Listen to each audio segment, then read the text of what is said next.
नमस्कार साथीहरू, हजुरहरूलाई मेरो युट्युब च्यानलमा फेरि पनि स्वागत छ। साथीहरू, आजको यस भिडियोमा म हजुरहरूलाई हजुरले eSewaमा आफ्नो अकाउन्ट कसरी क्रिएट गर्ने र क्रिएट गरिसकेपछि त्यो eSewa आइडीलाई कसरी भेरिफाई गर्ने भन्ने बारेमा आजको यस भिडियोमा डिटेल इन्फर्मेसन दिन गइरहेको छु। त्यसैले हजुरले यस भिडियोलाई स्किप नगरेर अन्तिमसम्म हेरिदिनु होला ताकि हजुरले यस भिडियोबाट डिटेल इन्फर्मेसन लिन सक्नुहुनेछ र आफ्नो eSewa आइडी क्रिएट गरिसकेपछि त्यसलाई सजिलैसँग पनि भेरिफाई गर्न सक्नुहुनेछ। सो गाइज, अब चाहिँ सबैभन्दा पहिला हामीले आफ्नो मोबाइलमा eSewa एप डाउनलोड गरेको हुनुपर्छ। त्यसपछि हजुरले यहाँ eSewa एपलाई ओपन गरिसकेपछि हजुरले यहाँ लगइन रजिस्टरको अप्सन देख्नु भएको छ टपमा। हजुरले त्यसमा ट्याप गर्नु होला। त्यसमा हजुरले ट्याप गरिसकेपछि हजुरले यसलाई स्क्रोल डाउन गर्नु होला। त्यसपछि हजुरले यहाँ रजिस्टर फर फ्री लेखेको अप्सन देख्नु भएको छ। हजुरले त्यो अप्सनलाई सिम्पली ट्याप गर्नु होला। त्यो अप्सनमा हजुरले ट्याप गरिसकेपछि हजुरले यहाँ केही इन्फर्मेसनहरु भर्नुपर्ने हुन्छ। हजुरले सिम्पली यहाँ मोबाइल नम्बर लेखेको ठाउँमा हजुरले कुन मोबाइल नम्बरबाट आफ्नो eSewa अकाउन्ट खोल्न चाहनुहुन्छ त्यो मोबाइल नम्बर लेख्नु होला। हजुरले त्यो मोबाइल नम्बर राखिसकेपछि हजुरले यहाँ आफ्नो फुल नेम राख्नुपर्ने हुन्छ। हजुरले त्यो फुल नेम पनि आफ्नो राख्नु होला।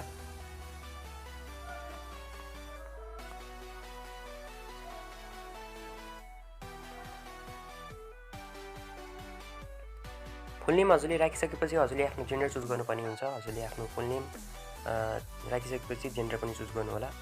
त्यसपछि हजुरले सिम्पली प्रोसिडको अप्सनमा ट्याप गर्नु होला। हजुरले यहाँ एउटा टर्म्स एन्ड कन्डिसन पनि देख्नु भएको छ। हजुरले यहाँ त्यो टर्म्स एन्ड कन्डिसनमा पनि कन्डिसनको चेक बक्समा पनि हजुरले टिक लाउनु पर्ने हुन्छ। त्यसपछि हजुरले प्रोसिडको अप्सनमा ट्याप गर्नु होला। त्यसपछि सिम्पली हजुरले अगाडि जुन फोन नम्बर राख्नु भएको थियो त्यो फोन नम्बरमा हजुरको मेसेज आउँछ, 6 डिजिटको एसएमएस आउँछ। हजुरले त्यो एसएमएसलाई पनि यसमा राख्नुपर्ने हुन्छ।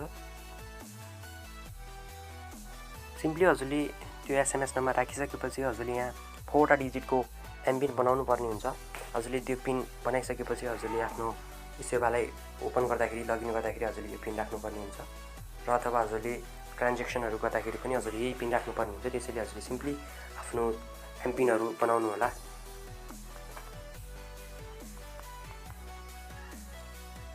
हजुरले आफ्नो एमपिन बनाइसकेपछि हजुरले डनको अप्सनमा ट्याप गर्नु होला।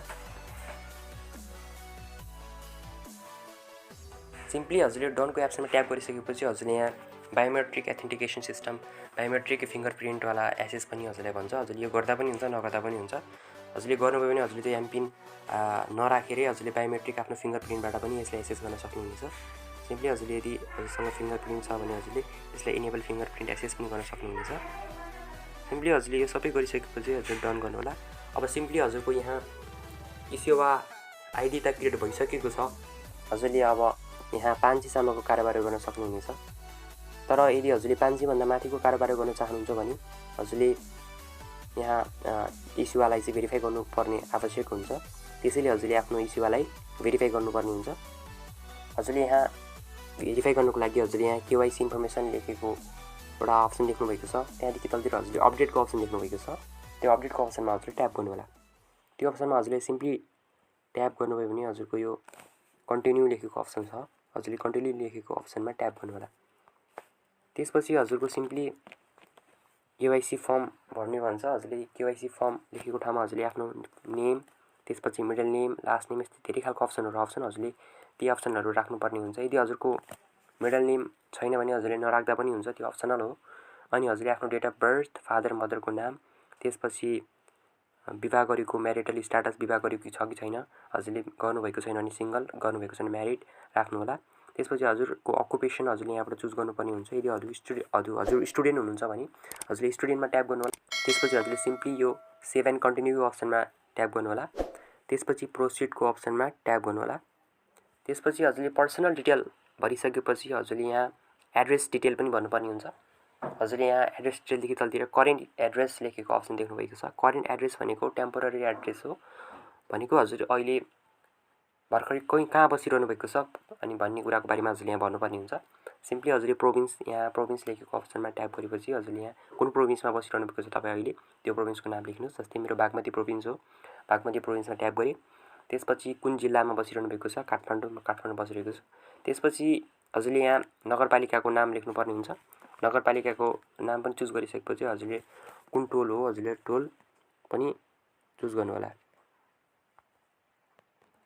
टोल चुज गरिसकेपछि हजुरले त्यो टोलको वडा नम्बर पनि लेख्नुपर्ने हुन्छ। त्यसपछि हजुरले सिम्पली अब यहाँ पर्मानेन्ट एड्रेस भनेको हजुरको बुवा आमा कहाँ बसिरहनु भएको छ, हजुरको स्थायी घर कहाँ हो, हजुरले त्यो लेख्नुपर्ने हुन्छ। हजुरले यहाँ सिम्पली प्रोभिन्स लेखेको अप्सनमा फेरि ट्याप गर्नुभयो भने हजुरले कुन प्रोभिन्स हो त्यो लेख्नु होला। जस्तै मेरो कर्णाली प्रोभिन्स हो। त्यसपछि हजुरले डिस्ट्रिक्ट चुज गर्नुहोस् अनि त्यसपछि म्युनिसिपालिटी पनि चुज गर्नुहोस् अनि टोलको नाम लेख्नुहोस्। त्यसपछि वडा नम्बर लेख्नुहोस् अनि त्यसपछि हजुरले सबै भरिसकेपछि हजुरले सेभ एन्ड कन्टिन्यूको अप्सनमा ट्याप गर्नु होला। सेभ एन्ड कन्टिन्यूको अप्सनमा ट्याप गरिसकेपछि हजुरले प्रोसिडको अप्सन देख्नुहुन्छ, त्यसमा ट्याप गर्नु होला। त्यसमा ट्याप गरिसकेपछि हजुरले यहाँ डकुमेन्ट डिटेल लेखेको अप्सन देख्नुभएको छ। हजुरले सिम्पली यहाँ हजुरले आफ्नो डकुमेन्टहरू राख्नुपर्ने हुन्छ। हजुरले कस्तो खालको डकुमेन्ट हजुरले यहाँ राख्न चाहनुहुन्छ, जस्तै हजुरले यहाँ नागरिकता राख्न चाहनुहुन्छ भने हजुरले नागरिकताको पनि राख्न सक्नुहुन्छ। हजुरले पासपोर्ट राख्न सक्नुहुन्छ, ड्राइभर लाइसेन्सको राख्न सक्नुहुन्छ र नामावली भोटर आइडीको पनि राख्न सक्नुहुन्छ। तर सिम्पली हजुरले आफ्नो यहाँ नागरिकताको डकुमेन्टहरू राख्दा ठिकै हुन्छ, हजुरलाई सजिलो पनि हुन्छ। हजुरले यो सिटिजनमा ट्याप गर्नु होला। सिटिजनमा ट्याप गरिसकेपछि हजुरले सिटिजन नागरिकताको नम्बर राख्नुपर्ने हुन्छ यसमा। त्यसपछि इस्यु डेट लेखेको हजुरको जारी मिति, नागरिकताको जारी मिति लेख्नुपर्ने हुन्छ। त्यसपछि हजुरले कहाँबाट जारी त्यो नागरिकता बनाउनु भएको हो त्यो ठेगाना, त्यो ठाउँको ठेगाना लेख्नुपर्ने हुन्छ। त्यसपछि हजुरले यो सिटिजन फोटो फ्रन्ट लेखेको छ, हजुर नागरिकताको अगाडिको फोटो खिचेर हजुरले यसमा राख्नुपर्ने हुन्छ भने सिटिजन फोटो ब्याक भनेको नागरिकताको पछाडिको भागलाई फोटो खिचेर राख्नुपर्ने हुन्छ। त्यसमा हजुरले सिम्पली राखिसकेपछि हजुरले यो सेभ एन्ड सबमिटको अप्सनमा ट्याप गर्नुभयो भने हजुरको सबै इन्फर्मेसनहरू हजुरको भरिन्छ र हजुरको जुन केवाइसी फर्म छ त्यो फुलफिल हुन्छ। त्यसपछि हजुरको 1-2 घन्टामा हजुरको केवाइसी फर्म चाहिँ भेरिफाइड भयो भनेर हजुरको देखाउँछ। त्यसरी चाहिँ हजुरले आफ्नो eSewa आइडीलाई भेरिफाई गरिसकेपछि हजुरले 500 भन्दा बढीको हजुरले ट्रान्जेक्सनहरू हजुरले कारोबारहरू गर्न सक्नुहुनेछ। यसरी चाहिँ हजुरले गर्नुहोला र मेरो च्यानललाई सब्सक्राइब गर्न नबिर्सिनु होला। साथसाथै लाइक, सेयर र कमेन्ट पनि गर्न नबिर्सिनु होला भन्दै आजलाई हामी बिदा हुन्छु साथीहरू। धन्यवाद।